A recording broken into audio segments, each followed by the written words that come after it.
Shalom shalom, mwebwe mwese muriko mukurikirana ino channel Agri Protein Farmers. Twongeye kugaruka kandi kuri episode iheruka. Episode iheruka twarababwiye icamake y'ino channel. Ino channel ico izoba ishimikiye ko hanini. Rero nkuko twabibabwiye ino channel yerekeye aborozi n'abarimyi. Ubworozi tumvise ubworozi twumva n'uburimyi. Rero ino channel twayishizeho kugira ngo tubigishe benshi bamenyereho gute woshobora gukora ubworozi bivadikanije n'akandi kazi uri kurakora. Nimba uri umworozi nyene gute woshobora gukora ubundi bworozi hampande y'ubwo bworozi bundi usanzwe ukora, kuko ni keshi iyo umworozi atunze ibitungwa bitandukanye arakenera ifungurwa zo kugaburira ibitungwa vyiwe.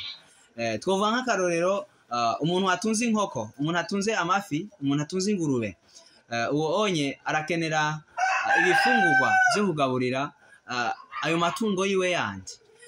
Kandi igitungwa kugira gitere imbere, kugira igitungwa kivyibuhe kigira amagara meza, kirakenera ico bitwa protein.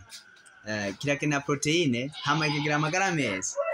Rero muri Agri Protein Farmers igiye kubabera inyishu kuborozi b'ivyo bitungwa, inkoko, amafi, ingurube. Mugiye kuronka inyishu ku bitungwa vyabo. Rero twarabateguriye inyigisho z'ubworozi bwitwa Black Soldier Fly.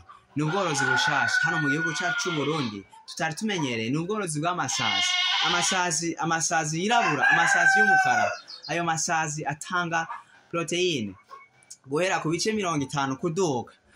Rero ayo masazi produisa ivyo bita bakumva n'amasazi, bakavuga amasazi aya dusanzwe tuzi, aya aja ku bintu bibi, ariko aya yoyo bayitwa Mouche Soldat Noir, Black Soldier Fly.